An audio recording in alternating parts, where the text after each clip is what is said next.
تو امر فوریت فے و رے یہ تے پر دلالت کرتا ہے یا تراخی یعنی تاخیر پر، یہ بھی سوالیہ نشان ہے۔ پھر ہے کہ امر صرف ایک دفعہ فعل کے انجام دیے جانے پر دلالت کرتا ہے یا بار بار کیے جانے پر، یہ بھی سوالیہ نشان ہے۔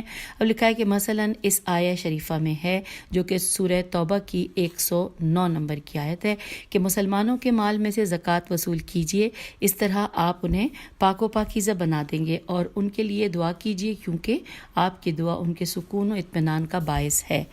یہاں پر یہ ہم نے پڑھا سورہ توبہ آیت 109۔ پھر لکھا ہے کہ اس آیت میں لفظ صلی، سواد لام زیر، سواد پہ فتح ہے، لام پہ تشدید ہے، اور تشدید بھی ہے اور زیر بھی ہے۔ تو صلی کا معنی دعا کرو یا درود بھیجو ہے۔ یہاں یہ سوال پیدا ہوتا ہے کہ دعا کرنا جس کا حکم صیغہ امر کے ذریعے دیا گیا ہے واجب ہے یا نہیں۔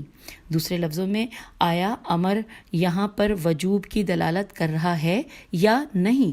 دوسرے یہ کہ یہ حکم فوری ہے یا نہیں۔ یہ تمام سوالات ہیں، یعنی آیا الہی ٹیکس اس میں لکھا ہے بریکٹ میں زکوٰۃ کے لینے کے فوراً بعد دعا کرنا واجب ہے، یا اگر کچھ تاخیر بھی ہو جائے تو کوئی حرج نہیں ہے۔ تیسرے یہ کہ آیا کہ ایک مرتبہ ہی دعا کر دینا کافی ہے یا بار بار دعا کرنا ضروری ہے۔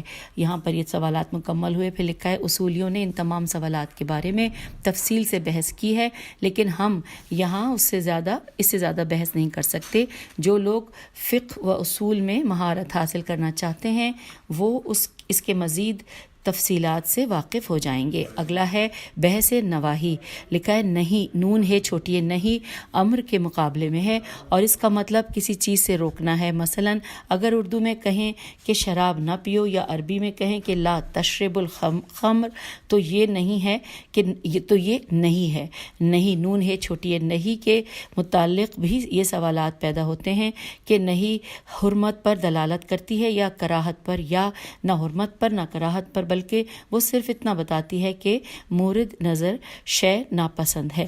اب رہی یہ بات کہ ناپسندیدگی حرمت کی حد تک ہے یا کہ اس کا مرتکب سزا و عقوبت کا مستحق ہو، یا کہ یہ صرف کراہت کی حد تک ہے جس کا مرتکب سزا و عقوبت کا مستحق نہیں ہے، یہ چیزیں نہیں نون ہے چھوٹی ہے نہیں کے مفہوم میں شامل نہیں ہیں۔ اسی طرح آیا نہیں ابدیت و دوام پر دلالت کرتی ہے، یعنی کبھی بھی وہ فعل انجام نہیں دینا چاہیے، یا یہ کہ صرف ممانعت کے لام زے واو میم لزوم پر دلالت کرتی ہے، چاہے صرف ایک مختصر سی مدت ہی میں صحیح۔ یہ وہ سوالات ہیں کہ جن کا جواب علم اصول فراہم کرتا ہے۔ اور اب آئیے اگلی ہیڈنگ بحث عام خاص۔ لکھا ہے ہم دیوانی و فوجداری قوانین میں دیکھتے ہیں کہ وہ ایک قانون عمومی اور کلی شکل میں بیان کرتے ہیں جو اس قانون کے موضوع کے تحت آنے والے تمام افراد کو شامل ہوتا ہے، لیکن بعد میں دوسرے مقام پر اسی موضوع کے تحت کچھ افراد کے بارے میں ایک ایسا حکم بیان کرتے ہیں جو اس کلی و عمومی قانون کے خلاف ہے۔ یہاں کیا کرنا چاہیے؟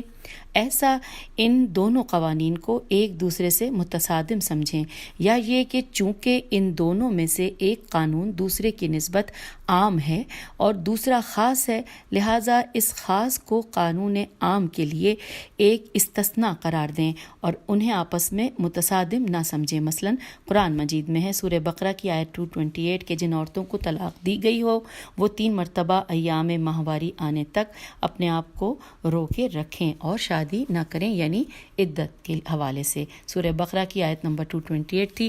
اب یہ فرض کریں کہ کسی معتبر حدیث میں آیا ہو کہ اگر کوئی عورت کسی مرد سے عقد کر لے اور ہم بستری سے پہلے ہی اسے طلاق مل جائے تو اس کے لیے عدت رکھنا ضروری نہیں ہے۔ یہاں کیا کیا جائے؟ آیا اس حدیث کو قرآن سے متصادم سمجھیں یا نتیجے میں ائمہ کے حکم کے مطابق اسے رد کی ٹوکری میں ڈال دیں یا نہیں؟ یہ حدیث در حقیقت اس آیت کی مفسر ہے اور اس کے بعض مصادیق میم صاد الف دال یہ قاف میں استثناء کی حیثیت رکھتی ہے اور ان دونوں میں کسی قسم کا تصادم و تعارض نہیں پایا جاتا۔ یقیناً یہی دوسرا نظر صحیح ہے، کیونکہ انسانوں کی گفتگو کا معمول یہی ہے کہ وہ پہلے ایک قانون کو کلی شکل میں بیان کرتے ہیں اور اس کے بعد اس کا ذکر کرتے ہیں۔ قرآن نے بھی انسانوں کے درمیان رائج انداز گفتگو کے مطابق انسان کو مورد خطاب قرار دیا ہے، اور دوسری طرف سے خود قرآن نے پیغمبر صلی اللہ علیہ وآلہ وسلم کی حدیث کو معتبر جانا ہے۔ چنانچہ ارشاد ہوتا ہے سورہ حشر کی آیت نمبر 7 کہ یعنی پیغمبر صلی اللہ علیہ وآلہ وسلم جو کچھ تمہیں دیں لے لو اور جس چیز سے تمہیں منع کریں اس سے دور رہو۔ یہ سورہ حشر کی آیت نمبر 7 کا ترجمہ ہم نے پڑھا۔ لہٰذا اس قسم کے مقامات پر خاص کو عام کے لیے استثناء سمجھیں گے اور کہیں گے کہ عام کو خاص کے ذریعے تخصیص دیتے ہیں۔ عام کے لیے مخصص میم خے صاد ہے۔ اور اب اگلی ہیڈنگ پڑھتے ہیں جس کا عنوان ہے مطلق و مقید۔ مطلق و مقید بھی عام و خاص ہی جیسا ہے، فرق بس اتنا ہے کہ عام و خاص افراد کے سلسلے میں ہے اور مطلق و مقید حالات و صفات کے بارے میں ہے۔ عام و خاص وہاں ہے جہاں کلی کے بہت سے افراد ہوں اور بعض اوقات لامتناہی ہوں اور اس کے بعض افراد کسی خاص دلیل کے ذریعے اس عموم سے خارج کر دیے جائیں، لیکن مطلق و مقید کا تعلق فریضہ و تکلیف کی ماہیت سے ہے اور مکلف اس ماہیت کو وجود میں لانے کا پابند ہے۔ جس ماہیت کو ایجاد کرنے کا حکم دیا گیا اگر اس میں کوئی کاف الف صاد قید نہ ہو تو وہ مطلق ہے، اور اگر اس میں کوئی مخصوص قید لگی ہو تو وہ مقید ہے۔ مثلاً وہی مثال ہے کہ جو پہلے ذکر ہو چکی ہے کہ اس میں پیغمبر اسلام صلی اللہ علیہ وآلہ وسلم کو حکم دیا گیا کہ مسلمانوں سے زکوٰۃ لیتے وقت اس کے لیے دعا کریں۔ یہ حکم اس لحاظ سے کہ مثلاً یہ کہ دعا بلند آواز سے کی جائے یا آہستہ سے مجمع میں کی جائے یا خود زکوٰۃ دینے والے کی موجودگی ہی کافی ہے، یہ مطلق ہے۔ اب اگر قرآن یا معتبر حدیث کی کوئی دلیل موجود نہ ہو تو مذکورہ بالا قیود کو بیان کرتی ہو تو وصل علیہم کے اطلاق پر عمل کریں گے، یعنی کہ ہمیں یہ اختیار ہے کہ جس طرح چاہیں انجام دیں، لیکن اگر کوئی معتبر دلیل مل جائے تو یہ کہے کہ مثلاً یہ عمل بآواز بلند انجام دیا جانا چاہیے یا سب کے سامنے یا مسجد میں دعا ہونی چاہیے، تو ہم یہاں اس مطلق کو مقید کر دیں گے، یعنی کہ اس دلیل کو صلی علیہم کے لیے مقید قرار دیں گے۔ اس عمل کا نام تقید قاف یہ دال تقید ہے۔ اگلی ہیڈنگ ہے مفاہیم۔ اصطلاح لکھا ہے اصطلاح میں لفظ مفہوم منطوق میم نون توئے و قاف کے مقابلے میں ہے۔ فرض کیجئے کہ ایک شخص کہتا ہے کہ اگر میرے ساتھ میرے گھر آئیے گا تو میں آپ کو فلاں کتاب دوں گا۔ یہ جملہ در حقیقت ایک جملہ کے بجائے دو جملہ ہے۔ الف اگر میرے ساتھ میرے گھر آئیے گا تو میں کتاب دوں گا، بے اگر میرے ساتھ میرے گھر نہ آئیے گا تو کتاب نہیں دوں گا۔ پس اس جملے میں دو رابطے پائے جاتے ہیں، مثبت اور منفی۔ ساتھ آنے اور کتاب دینے کے درمیان مثبت رابطہ خود جملے میں موجود ہے اور متکلم نے اس کا لفظ تلفظ و نطق کیا ہے، اسی لیے اسے منطوق کہتے ہیں، لیکن منفی رابطہ نطق و لفظ کے صورت میں موجود نہیں ہے، بلکہ عرف اس جملے سے یہ مفہوم سمجھتی ہے اسی لیے اسے مفہوم کہتے ہیں۔ ہم خبر واحد کی حجیت کی بحث میں پڑھ چکے ہیں کہ اصولیوں نے آیت نبا سے جو یہ کہتی تھی کہ اگر کوئی فاسق تمہیں کوئی خبر دے تو اس کے بارے میں تحقیق کرو، تحقیق کے بغیر اس پر عمل نہ کرو، تو راوی کے عادل ہونے کی صورت میں خبر واحد کی حجیت کو ثابت کیا ہے، اور یہ کام آیت شریفہ کے مفہوم سے انجام پایا ہے۔ آیت کا منطوق یہ ہے کہ فاسق کی خبر نہ مانو، لیکن اس کا مفہوم یہ ہے کہ عادل کی خبر مان لو۔ اب اس کے بعد ہیڈنگ ہے مجمل و مبین، لکھا ہے مجمل و مبین کی بحث کوئی خاص اہمیت نہیں رکھتی، مقصد یہ ہے کہ شارع شین الف ر عین کی زبان میں بعض اوقات کچھ ایسی تعبیریں ملتی ہیں جن کا مفہوم اور مقصود غیر واضح ہے، جیسے غنا غین نون الف، اس کا مفہوم، لیکن دوسری دلیل میں کچھ ایسی چیزیں ہیں جو اس کے مفہوم کو واضح کرتی ہیں، چنانچہ اس کے مبین کے مجمل کا ابہام برطرف کیا جا سکتا ہے۔ عام طور سے اہل ادب پیشوا یا ان ادب کے کلام میں بعض مجمل تعبیروں سے دوچار ہوتے ہیں اور اس کا مفہوم سمجھنے سے عاجز ہوتے ہیں، لیکن بعد میں واضح قرائن فراہم کر کے ابہام کو دور کرتے ہیں۔ آخری ہیڈنگ ہے ناسخ و منسوخ، کہ قرآن میں کچھ ایسے احکام بھی ہیں جو وقتی و عارضی تھے، کچھ دنوں بعد دوسرا حکم آ گیا جس نے پہلے حکم کو لغو کر دیا۔ مثلا قرآن کریم میں ہے کہ اگر شوہردار عورتیں زنا کرتی ہیں تو انہیں گھر میں قید کر دیا جائے یہاں تک کہ انہیں موت آ جائے، یا خدا ان کے لیے کوئی راستہ مقرر کرے۔